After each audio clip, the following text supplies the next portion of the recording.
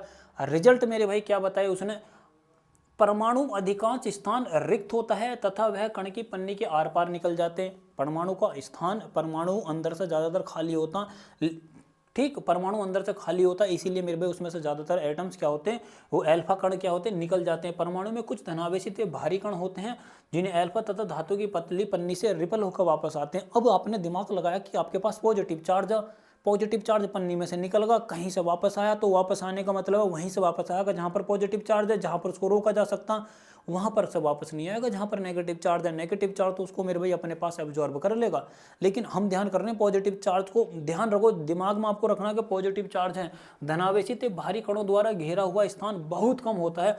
अब उन्होंने दिमाग लगाया कि परमाणु का आकार इतना बड़ा है, लेकिन जो धनावेशित कण है ना वो बिल्कुल छोटे से, और उसके बीच वाले मध्य भाग से वापस आ रहे, साइड वाले भागों से वापस नहीं आ रहे।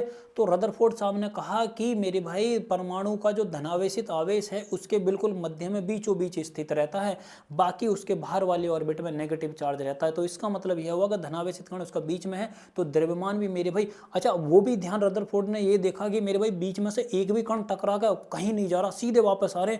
इसका मतलब है कि परमाणु का जो मध्य वाला भाग वो घना ठोस और घना ज्यादा मजबूत है। तो रदरफोर्ड ने इस बात से ये भी अंदाजा लगा लिया कि परमाणु का जो द्रव्यमान है उसके केंद्र में बहुत घने मान से क्या है मेरे भाई स्थित है, क्योंकि बीच में मेटल इतना भारी है कि वहां पर एक भी चीज रिपल नहीं हो रही, मतलब जा नहीं रही, उसमें को सारे वापस आ रहे अल्फा कण। तो उन्होंने इस बात से ये बात भी कही थी। देखो आगे क्या क्या कहा था, देखो अब एक्सपेरिमेंट में मॉडल के सामने क्या कहा था, परमाणु उन्होंने कह दिया गोलाकार है, अति सूक्ष्म, विद्युतीय, उदासीन है। ये बात हमारे साहब पहले जे थॉमसन साहब भी इस बात को कह चुके हैं। परमाणु का समस्त धनावेश तथा लगभग समस्त द्रव्यमान उसके सूक्ष्म आयतन में संचित रहता है। ये रदरफोर्ड ने साहब ने कहा था कि उसका जो द्रव्यमान है मेरे भाई वो उसके बिल्कुल मध्य भाग में सूक्ष्मतम छोटे से आयतन में क्या रहता है, निहित रहता है, जिसको उन्होंने मेरे भाई क्या कहा था, नाभिक कहा था। परमाणु में इलेक्ट्रॉन तथा प्रोटॉन होते हैं। उन्होंने इस बात को भी डिनोट कर दिया था कि परमाणु के जो नाभिक होता है उसमें प्रोटॉन और न्यूट्रॉन होते हैं। न्यूट्रॉन वैसे रदरफोर्ड साहब की देन नहीं थी, मैं बता देता हूँ, लेकिन उनके एक्सपेरिमेंट में लिखा हुआ था, जितनी भी आप किताब पढ़ोगे उन सभी में न्यूट्रॉन की व्याख्या करी जाती है। लेकिन मैं बता दूं न्यूट्रॉन की व्याख्या रदरफोर्ड साहब ने नहीं करी थी। आप किसी भी किताब में ध्यान करके देख लेना, उन्होंने सिर्फ केवल प्रोटॉन की खोज करी थी और धनावेशित चार्ज के बारे में अपनी डिटेल दी थी, न्यूट्रॉन की नहीं खोज कर पाए थे, न ही न्यूट्रॉन का उनका कोई वाक्य समझ में आया था। ये कह रहा है कि प्रोटॉन तथा नाभिक में बाहर कक्षाओं में घूमते रहते हैं, लेकिन किताबों में आपको यही मिलेगा। इलेक्ट्रॉन तृतीय गति आपके बल केंद्र के कारण संतुलित रहते हैं। देखो इलेक्ट्रॉन तृतीय गति में ये कह रहा है कि इलेक्ट्रॉन, अच्छा रदरफोर्ड ने ये भी कह दिया था बाहर की तरफ ऑर्बिट में इलेक्ट्रॉन घूमते हैं और बीच में मेरे भाई क्या होता है, न्यूक्लियस होता है, इसमें न्यूट्रॉन और प्रोटॉन होते हैं। अब रदरफोर्ड साहब की कमी रहेगी, कमी ये रहेगी कि बीच में धनावेशित है, बाहर इलेक्ट्रॉन है, electron negative charge, proton positive charge, दोनों के दोनों इलेक्ट्रोस्टैटिक फोर्स के द्वारा जुड़े हुए हैं। अब जो दोनों के दोनों इलेक्ट्रोस्टैटिक फोर्स के द्वारा जुड़े हुए हैं, इलेक्ट्रोस्टैटिक फोर्स के कंपोनेंट होता है कि समय के साथ डिक्रीज होता है। अब जब डिक्रीज होने का मतलब है घटना चाहिए, और घटते समय इलेक्ट्रॉन लगातार जब पर उसके प्रोटॉन के चारों तरफ घूम रहा है, तो प्रोटॉन के चारों तरफ घूमने के कारण इलेक्ट्रोस्टैटिक न्यूट्रलाइज होने के कारण मेरे भाई एक दिन ऐसा आना चाहिए कि जिस समय पर इलेक्ट्रॉन उसमें नाभिक में आगे गिर जाना चाहिए और अपनी एनर्जी को खोते हुए क्या हो जाना चाहिए, नष्ट हो जाना चाहिए। यदि कोई इलेक्ट्रॉन नाभिक के चारों तरफ घूम रहा है, इलेक्ट्रोस्टैटिक फोर्स खत्म होने के कारण मेरे भाई उसकी एनर्जी का लॉस होना चाहिए इलेक्ट्रॉन का, लेकिन ऐसा हो नहीं रहा, इलेक्ट्रॉन बराबर परमानेंट घूमा हुआ। इस दोष के कारण उसके बाद मेरे भाई वैज्ञानिक आते हैं बोहर-बरी साहब। बोहर-बरी साहब क्या करते हैं, उसका एक प्रयोग करते हैं, प्रयोग करने के बाद वो बताते हैं मेरे भाई कि इलेक्ट्रॉन जो होते हैं प्रोटॉन के चारों तरफ निश्चित कक्षाओं की ऊर्जाओं में घूमते हैं, मतलब कि प्रोटॉन के चारों तरफ इलेक्ट्रॉन जिस ऑर्बिट में घूमता है वहां पर मेरे भाई निश्चित कक्षाओं की निश्चित ऊर्जा की कक्षाएं होती हैं जिनमें ऊर्जा का लेवल सेम होता, और इलेक्ट्रॉन अपनी अपनी ऊर्जा के मान के अनुसार उन्हीं कक्षाओं में घूमता है। उन्हीं कक्षाओं में घूमने का मतलब है कि इलेक्ट्रॉन ना तो एनर्जी का लॉस करता है, ना ही एनर्जी मेरे भाई खाता है, ना ही खत्म करता, तो इसीलिए उसकी एनर्जी कांस्टेंट बनी रहती है। और कांस्टेंट एनर्जी बने होने के कारण लगातार इलेक्ट्रॉन ऑर्बिट के किसी भी ऑर्बिट में नाभिक के चारों तरफ क्या करता मेरे भाई, घूमता है। देखो जैसे ये दिया हुआ है, कमियां थी ये मेरे भाई, नाभिक के चारों इलेक्ट्रॉन स्टैटिक अट्रैक्शन फोर्स रहता है, ऊर्जा ह्रास के कारण इलेक्ट्रॉन नाभिक में पूरी तरीके से गिर जाना चाहिए, लेकिन इस बात की व्याख्या बताने में मेरे भाई विशब बोल रहे थे मेरे। अब आते हैं बोहर बरी, ये मेरे भाई बोहर बरी है, कौन है ये? बोहर बरी साहब है वैज्ञानिक, बोहर बरी है जो साइंटिस्ट हैं। चलो देखो, जो बोहर बरी हैं इनका इलेक्ट्रॉन केवल कुछ ऊर्जाओं में कक्षाओं में घूमते हैं, किसी एक निश्चित कक्षा में घूमने वाले किसी भी इलेक्ट्रॉन की ऊर्जा समान रहती है। एक कक्षा में जितने भी इलेक्ट्रॉन घूम रहे हैं वो सारी एनर्जी समान रखते हैं अपनी। ये कह रहा है कि इलेक्ट्रॉन स्थायी कक्षा में घूमने के कारण ऊर्जा का उत्सर्जन नहीं करते हैं, इसलिए उनमें ऊर्जा का ह्रास नहीं होता। देखो नाभिक से उन्होंने बोहर बरी ने इस बात के लिए भी कैलकुलेशन कर दी थी कि यदि आपके पास कुछ इलेक्ट्रॉन है, मतलब बाहर वाली जो ऑर्बिट होती है नाभिक से चारों तरफ जो इलेक्ट्रॉन घूमते हैं वो उनकी जो ऊर्जाओं के स्थिर होते हैं, उन्होंने के एल और एम मेरे भाई एन से उन चीज़ों को दर्शा दिया कि पहली ऑर्बिट को हम क्या बोलते हैं, एनर्जी लेवल को। ध्यान रखना जो कक्षाएं होती हैं कक्षा नहीं होती, ऊर्जा के स्तर होते हैं, वो ऊर्जा के स्तर होते हैं, उन्हीं को मेरे भाई के एल एम एन बोला गया है। ये निम्न ऊर्जा स्तर है, याद रखोगे मेरे भाई कौन सा स्तर है, निम्न ऊर्जा स्तर है, इसको बोला जाता है निम्न ऊर्जा स्तर। इसको बोला जाता है मेरे भाई उच्च ऊर्जा स्तर, इसको बोला जाता है उच्च ऊर्जा स्तर बोला जाता है। और के लिए उन्होंने बताया था मेरे भाई ये पहला है, ये दूसरा है, ये तीसरा है, और ये मेरे भाई कौन सा है, चौथा है। लेकिन उन्होंने इसके आधार पर इलेक्ट्रॉनों का भी डिस्ट्रीब्यूशन कर दिया था। इसी के आधार पर उन्होंने कह दिया था कि इलेक्ट्रॉनों को हम जो व्यवस्थित करते हैं वो इस प्रकार करते हैं 2n की फॉर्म के स्क्वायर। इसका मतलब है यदि आप पहली उसमें ऑर्बिट में ले रहे हो तो आप n बराबर 1 रखोगे, और n बराबर जब 1 रखोगे तो 2 गुणा 1 का वर्ग 1 करोगे तो मेरे भाई 2 हो जाएगा। इसका मतलब के वाली ऑर्बिट में आपके 2 इलेक्ट्रॉन मैक्सिमम रह सकते हैं। यदि आप n बराबर दूसरी ऑर्बिट की बात करोगे तो मेरे भाई 2 गुणा में यहाँ पर 2 दूनी 4 रखूंगा, यहाँ पर रखूंगा 8, तो दूसरी ऑर्बिट आपके पास l है, तो इसका मतलब l ऑर्बिट में आप कितने इलेक्ट्रॉन रख सकते हो, 8 इलेक्ट्रॉन रख सकते हो। इसी प्रकार यदि आप n बराबर 3 रखोगे तो 3 रखोगे तो 2 गुणा मेरे भाई 9 हो जाएगा, तो तीसरी ऑर्बिट में आप 18 इलेक्ट्रॉन रख सकते हो, और 18 इलेक्ट्रॉन के मेरे भाई तीसरी ऑर्बिट के लिए उन्होंने m से दर्शाया था। उसी प्रकार मेरे भाई यदि n बराबर आप 4 लिखते हो तो 4 के लिए 2 गुणा 4 चौक 16, चौथी ऑर्बिट में आप 32 इलेक्ट्रॉन रख सकते हो। उसको मेरे भाई उन्होंने दर्शाया था किससे, के एल एम और मेरे भाई एन से दर्शाया था। किससे, के एल एम और मेरे भाई ये एन है, किससे दर्शाया था उन्होंने, एन से दर्शाया था। किससे, एन से। के एल एम एन एक ऊर्जा के स्तर होते हैं उसमें। चलो आगे देखो, इसी में देखो इलेक्ट्रॉन कॉन्फ़िगरेशन 1931 में बोहर बरी वैज्ञानिकों ने मॉडल प्रस्तुत करा था इलेक्ट्रॉन में 2n कक्षा की स्क्वायर के अनुसार, हम आपको बता चुके हैं। देखो संयोजकता वैलेंसी की बात करते हैं, वैलेंसी कुछ नहीं होता, वैलेंसी इतना समझ लीजिए कोई भी आपका एटम्स है अपनी मूल स्थिति को बनाए रखते हुए जितने इलेक्ट्रॉन का त्याग कर सकता है, इलेक्ट्रॉन ग्रहण कर सकता है, इलेक्ट्रॉन त्यागने की या इलेक्ट्रॉन ग्रहण करने की जो कैपेबिलिटी होती है, लेकिन कंडीशन एक है, अपनी मूल स्थिति बनाए रखता है, ये उसकी खुद की प्रॉपर्टी है। लेकिन आज हम इसको डेफिनेशन में बोलते हैं अपनी मूल स्थिति को बनाए रखे हुए इलेक्ट्रॉन त्यागना और इलेक्ट्रॉन को एब्जॉर्ब करने की जो कैपेबिलिटी है उसको क्या बोला जाता है मेरे भाई, संयोजकता बोला जाता है, जिसको बाद में क्या बोला गया, वैलेंसी बोला गया। फ्रैकलैंड नाम के एक वैज्ञानिक थे, 1852 में इस बात की उन्होंने पुष्टि करी थी। किसी भी तत्व की रासायनिक संयोग करने की जो क्षमता होती है, रासायनिक संयोग करने की क्षमता आज के समय में बिल्कुल एकदम स्पष्ट है कि रासायनिक संयोग करने की क्षमता हम किसे बोलते हैं, इलेक्ट्रॉन के ट्रांसफॉर्मेशन की जो रेशो होता है मेरे भाई उसी को क्या बोलते हैं, संयोजकता बोलते हैं। देखो जैसे कि यहाँ पर मैंने सबसे पहले ली हुई है नोबल गैस। नोबल गैस का मतलब होता है कि वे गैस जो किसी के साथ भी रिएक्शन नहीं करती। अब ये रिएक्शन नहीं करती किसी के साथ भी, तो रिएक्शन ना करने का मतलब है, ये ध्यान करना, कोई भी मेटल रिएक्शन तब नहीं करेगा जब उसकी जो फॉर्म है के एल और एम और एन, जो इसके ऊर्जा स्तर हैं, इन ऊर्जा स्तरों में इलेक्ट्रॉन की संख्या 2n स्क्वायर के रेस्पेक्ट में कंप्लीट होगी। क्या होगी मेरे भाई, पूरी होगी।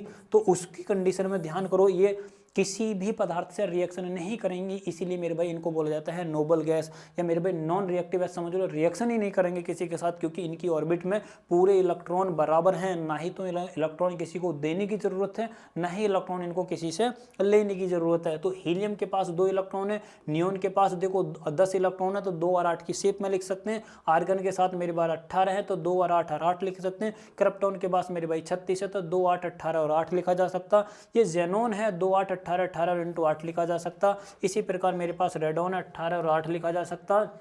तो मैं क्या जानता हूँ मेरे भाई, रेडॉन हो गया, और रेडॉन को मैं कितना लिख सकता हूँ, 2 8 18 32 18 8। तो इनकी बाहर वाली ऑर्बिट में इनकी ऊर्जा स्तर के लिए जितने इलेक्ट्रॉन की जरूरत है मेरे भाई, उतने इलेक्ट्रॉन इनमें हैं। इसीलिए क्या कर ये किसी भी इसके साथ इलेक्ट्रॉन ना तो आदान करते ना प्रदान करते, और इसी प्रकार ये किसी के साथ भी संयोजकता बनाने की भी इच्छा नहीं रखेंगे। क्यों? क्योंकि इनके पहले ही बॉन्ड एनर्जी लेवल कंप्लीट है।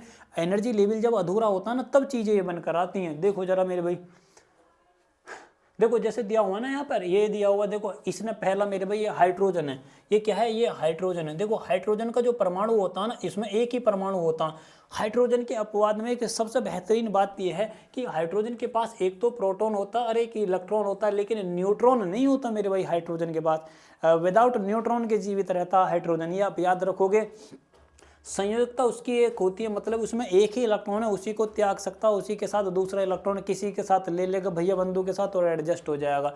तो हीलियम जो है परमाणु होता है, उसका एक प्रोटॉन होता है, उसमें एक इलेक्ट्रॉन होता है, उसमें एक न्यूट्रॉन होती है, 0 संयोजकता होती है उसकी, एक ही परमाणु होता है। देखो दूसरा मेरे भाई ये हाइड्रोजन हीलियम होता है, इसको बोलते हैं हीलियम। देखो हीलियम के पास मैंने अभी बताया, उसमें 2 प्रोटॉन होते हैं, 2 न्यूट्रॉन होते हैं और 2 इलेक्ट्रॉन होते हैं।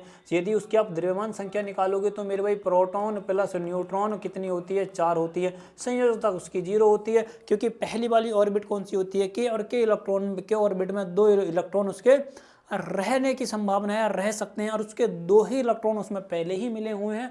तो इसीलिए मेरे भाई उसकी संयोजकता 0 होगी, क्योंकि उसे किसी दूसरे के साथ बॉन्ड बनाने की जरूरत नहीं है। क्यों नहीं है? क्योंकि उसके एनर्जी लेवल अपने आप में पर्याप्त है, और पर्याप्त होने के लिए पहली ऑर्बिट में 2 इलेक्ट्रॉन होने अनिवार्य हैं, और 2 ही इलेक्ट्रॉन उसके पास इस समय है। परमाणु क्रमांक को देखो हम जेड से दिखाते हैं, ऐसे ही हमारे पास है हाइड्रोजन, हीलियम, मेरे भाई ये लिथियम है। क्या है मेरे भाई? ये लिथियम है। कौन सा? अच्छा लिथियम में जरा ध्यान करो, देखो लिथियम में कितने परमाणु होते हैं, 3 प्रोटॉन कितने होते हैं, 3 न्यूट्रॉन कितने होते हैं, 4 इलेक्ट्रॉन होते हैं, कितने, 6 द्रव्यमान संख्या कितनी होती है, 7 होती क्यों है, प्रोटॉन कितने मेरे भाई। अच्छा प्रोटॉन कैसे पता लगाओ, प्रोटॉन और न्यूट्रॉन, देखो यदि जितने प्रोटॉन कहेगा, यदि आपका परमाणु उदासीन है, यदि परमाणु उदासीन है तो जितने प्रोटॉन होंगे उतने ही न्यूट्रॉन होंगे, जितने प्रोटॉन होंगे उतने न्यूट्रॉन होंगे। यदि उदासीन नहीं है तो प्रोटॉन और इलेक्ट्रॉन दोनों आपस में चेंज होंगे, जितने न्यूट्रॉन है उतने ही प्रोटॉन इलेक्ट्रॉन होंगे, जितने इलेक्ट्रॉन है उतने ही प्रोटॉन है, जितने इलेक्ट्रॉन है उतने ही प्रोटॉन है। जब जब मैं मेरे भाई उदासीन है तो मैं इस बात को कह सकता हूँ प्रोटॉन बराबर किसके होंगे, इलेक्ट्रॉन के। द्रव्यमान संख्या कैसे निकालते हैं, प्रोटॉन प्लस का न्यूट्रॉन से, कितने होंगे, 4 और 3 7, तो इसकी द्रव्यमान संख्या कितनी होगी मेरे भाई, 7। ठीक, इसकी वैलेंसी जरा ध्यान करो कितनी होगी, देखो प्रोटॉन कितने इसमें 4, 2 तो मेरे भाई कंप्लीटमेंट्री होंगे, और 1 इसकी बाहर वाली ऑर्बिट में होगा, तो इसकी वैलेंसी कितनी होगी मेरे भाई, 1 होगी। देखो हाइड्रोजन, हीलियम, लिथियम, ये मेरे भाई बेरिलियम है, ये ऐसे नहीं लिखा जाएगा, ये ऐसे लिखा जाएगा बेरिलियम। क्या होएगा मेरे भाई, बेरिलियम। बेरिलियम जरा देखो, देखो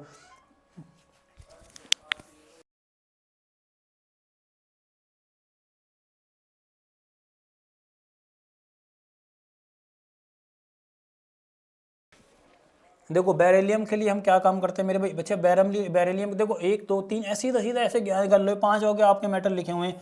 परमाणु संख्या 4 है, न्यूट्रॉन इसमें 5 होते हैं, प्रोटॉन इसमें 4 होते हैं। बेरिलियम को बी से दिखाया जाता है, परमाणु इसमें 4 हैं, इलेक्ट्रॉन मेरे भाई, अच्छा देखो प्रोटॉन कितने इसमें 4, तो इलेक्ट्रॉन भी कितने होंगे इसमें 4। वैलेंसी कितनी इसमें 2, वैलेंसी कैसे 2 निकालेंगे, क्योंकि प्रोटॉन कितने हैं मेरे भाई 4, तो पहले के लिए 2, दूसरी ऑर्बिट में कितने बचेंगे 2, तो बचे हुए इलेक्ट्रॉन ही क्या कहलाते हैं मेरे भाई, वैलेंसी कहलाते हैं। आप ऑर्बिट पूरी कर दीजिए 2 8 18 32 की, जितने इलेक्ट्रॉन आपके बाद में बचे वही वैलेंसी है। द्रव्यमान संख्या हम जानते हैं, प्रोटॉन प्लस का न्यूट्रॉन, प्रोटॉन 4 है, न्यूट्रॉन 5 है, 4 5 9 हो गए, तो द्रव्यमान संख्या कितनी होगी 9। इसी प्रकार ध्यान करिए मेरे भाई ये वैलेंसी है, वैलेंसी कितनी होती है इसकी 3। 3 किसकी मेरे भाई, बेरिलियम, बेरिलियम बोरोन, ये मेरे भाई बोरेसिल नहीं है, ये बोरोन है, ये मेरे भाई कौन सा है, बोरोन है, ये बोरोन है। बोरोन को हम किससे दिखाते हैं, देखो बोरोन के लिए मेरे भाई प्रोटॉन कितने होते हैं, 5, न्यूट्रॉन, प्रोटॉन ये 5 ही लिखा हुआ है, परमाणु भी 5 होते हैं, प्रोटॉन भी 5 होते हैं, न्यूट्रॉन इसमें 6 होते हैं, इलेक्ट्रॉन 5 होते हैं, द्रव्यमान संख्या मेरे भाई टोटल 6 होती है, प्रोटॉन प्लस का न्यूट्रॉन 6 और 5 11,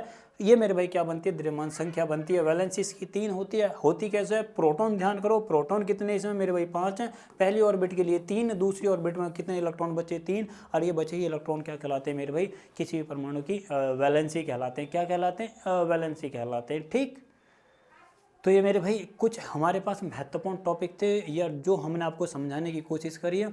तो आज के लिए इतना ही, धन्यवाद, बाकी मुलाकात करेंगे आपसे कल।